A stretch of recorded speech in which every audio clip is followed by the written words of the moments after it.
들어주고 요약 정리해주는 게 중요하다라는 거죠. 네. 또 리더가 되려면은 리더는 뭐든지 다 잘해야 돼. 이 집단이 뭐 최고가 돼야 돼. 그래서 우리는 그냥 반장은 무조건 리더라고 생각을 하는데 우리가 어떤 반에 들어가면은 반장이 있긴 한데 사실은 그 집단을 움직이는 거는 다른 아이일 경우도 있어요. 훨씬 더 재치가 있고 예, 리더하는 아이가 있죠. 뭐 전교 1등이 항상 리더는 아니거든요. 그렇죠.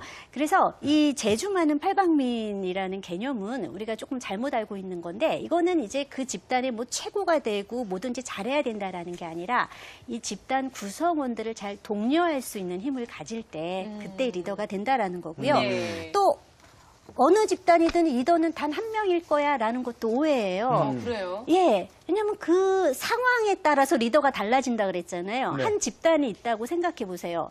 기말고사를 앞두고 공부를 다 같이 할 때 A라는 아이가 아마 공부를 좀 잘하고 잘 가리키는 아이가 리더가 될 거고요. 네. 이제 기말고사 끝나고 이제 놀자라고 놀러 나갈 때는 B라는 아이가 리더가 그럴 때 이제 김승민 씨 같은 그렇죠. 사람이 될 이제 거예요. 리더가 되는 그렇죠. 거고. 그래서 어떤 상황이 그 집단이 처한 상황에 따라서 필요로 하는 리더가 달라지기 때문에 리더는 한 명이 아니라 여러 명이 될 수 있다는 거죠. 그래요. 우리가 흔히 리더 하면 무슨 뭐 정치하시는 분들 앞에 나가서 막 연설 멋있게 하고 막 이런 모습들만 생각했는데 네. 사실 뭐 반기문 총장님도 그렇고 예. 빌 게이츠도 그렇고 굉장히 좀 내성적이고 오히려 별로 나서지 않고 말도 별로 없는 이런 분들이잖아요. 그러니까 우리가 생각해 보면 아이의 기질에 따라서 우리가 이렇게 좀 추구하는 리더의 모습도 다 다를 수 있을 그렇죠. 것 같다는 생각이 들어요. 예. 아까 뭐 예. 셀프 리더십도 얘기하셨지만 예, 선생님 예. 여러 가지 형태가 있는 것 같아요. 맞아요. 그 리더는 정말 다양하고요. 아까 뭐몇 번이나 말씀드린 것처럼 상황에 따라서 필요로 하는 리더가 다르기 때문에 네. 우리 아이가 굉장히 급하다고 해서 또 우리 아이가 고집이 세다 그래서 아니면 우리 아이가 너무 내성적이라 그래서 좌절하실 필요는 없어요. 왜냐하면은 그러한 성격 특성이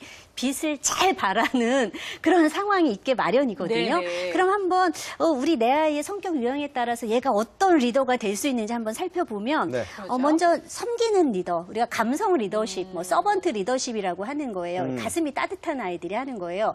이런 아이들은 겉으로 보면은 좀 약해 보이고 저기 사내 아이가 저렇게 그냥 마음이 물러 터져서 어떻게 보면 쟤 아프겠다, 뭐 도와줘야겠다 이런 감정 풍부해서 동정심 많고 이타심 많은 아이들이 있어요. 이런 아이들이 섬기는 리더가 될 수 있고요. 네. 요게 아주 요즘 제일 최고로 치는 리더십인데요. 네네. 이런 리더십을 갖게 되면은 뭐에 좋냐면은 복잡한 어떤 대인관계 갈등이나 어떤 대립을 해결할 때 중재자 역할을 정말 많이 하게 네. 돼요. 그래서 우리 이제 반기문 총장님, 네. 제가 그분이 어느 저서에 이제 본인의 삶의 19계명 써놓은 거 제가 읽어봤는데요. 거의 다가 이 섬기는 거예요. 정말로. 얘기를 듣고 예, 어떤 친절하고 이렇게 잘 들어야 되는 거고 막 이런 부분. 그래서 그런 것들이 어떤 정말 그 복잡한 인류의 문제를 해결하는데 어떤 우리가 반기문 총장 얘기하면 굉장히 많이 비판받은 게 카리스마가 없어라고 네. 하는데 연임을 하시잖아요. 이런 것들이 어떤 감성형이 더 자극받았다라는 근데 거죠. 주변에 같이 일하는 사람들의 인터뷰를 들어보면 너무나 좋은 분이고 너무 따뜻하고 예. 나의 모든 것을 다 알고 있고 그러니까 이런 식으로 감성적으로 접근하는 리더인 거잖아요. 그렇죠. 맞아요. 또 우리가 또 김수환 추기경님. 네. 그분이 보면 뭐 사실 힘은 없어 보이셔요. 하지만 그 말 한마디 이렇게 그냥 조근조근 하는 것들에 우리에게 정말 사랑해야겠다. 그렇죠. 그래서 우리가 막 장기도 우리가 다 기증하게 만드는 그런 어떤 섬기는 리더십의 대표적인 유형이라고 그러네요. 볼 수 있고요. 또 이렇게 보면 어떤 애들 보면 상상력, 창의성이 되게 좋은 아이가 있어요. 근데 기발한 아이디어가 있어서 뭘 만들어내고 그럼 또 그거를 또 그냥 뭘 어질러 피네 이게 하실 게 아닌 그런 게 거예요. 아니라, 네. 이런 상상력, 창의력이 좋은 아이는 남들이 간 길보다는 뭔가 어떤 독창적인 아이디어를 내기를 원하고 어떤 도전을 별로 두려워하지 않아요. 그래서 자기만의 브랜드를 만들어내요. 그래서 브랜드 리더십이라고 하는데 언뜻 떠오르는 사람. 빌 애플의 게이츠. 맞아요. 빌 게이츠, 스티브 잡스 이런 네. 사람이에요. 우리가 빌 게이츠도 이렇게 보면 진짜 숫기 없게 생겼잖아요. 그런데 어떤 자신의 이러한 독창적인 아이디어로 우리가 그 사람을 떠올리면 와. 맞아요. 하는. 저 초등학교 때나 중학교 때도 이렇게 창의력이 좋은 애는 그 친구가 약간 부러우면서 그 친구가 하자는 대로 하게 돼요. 그렇죠. 예, 멀리서. 어떻게 저렇게 선생님 말씀하고 좀 다른 의견인데 굉장히 합리적이고 너무 좋다. 그렇죠. 이러면서 기발하다 예, 이런 느낌을 받잖아요. 마음이 가요. 마음이. 마음이. 독창적인 친구들은. 그렇죠. 맞아요. 그게 네. 굉장히 어떤 매력적인 요소가 되는 거고요.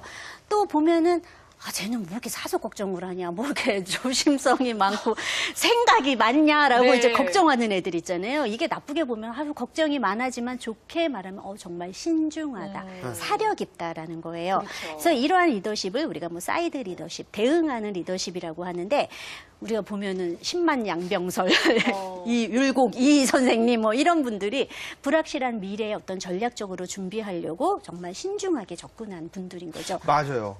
이 또 제가 그 성공한 리더들을 만나보면은 인터뷰할 때 그렇게 부끄러워하고 말수가 없으세요. 그렇죠. 말주변은 별로 없으신데. 굉장히 신중하고, 그러니까 내가 혹시 말을 잘못 뱉으면 다른한테 피해를 주지 않을까. 뭐 그런 리더형도 있기 때문에 네네. 내성적인 거는 아이한테 그렇게 문제가 점점 그쵸. 안 돼가는 그렇죠. 추세예요. 저런 리더십은요, 다른 사람의 의견을 정말 잘 수렴해요. 그래서 우리가 이렇게 어떻게 보면은 확 두드러진 카리스마는 없는데 사람들이 자꾸 모여들게 하는 이제 그런 매력이 있는 거고요. 맞아요. 있는 생각을 가지고 네. 있는. 또 네. 이제 보면은 고집세. 쟤는 하고 싶은 것은 꼭 해야 되는 애야. 약간 좀 땡크보이 같은 애야라는 느낌을 주는 밀어붙이는 아이들이 힘이 있어요. 있는 거군요. 저돌적이고. 예, 이거는 파워 리더십인 거죠. 말보다 행동으로. 그러니까 자기가 몸을 사리지 않고 막 해요. 네.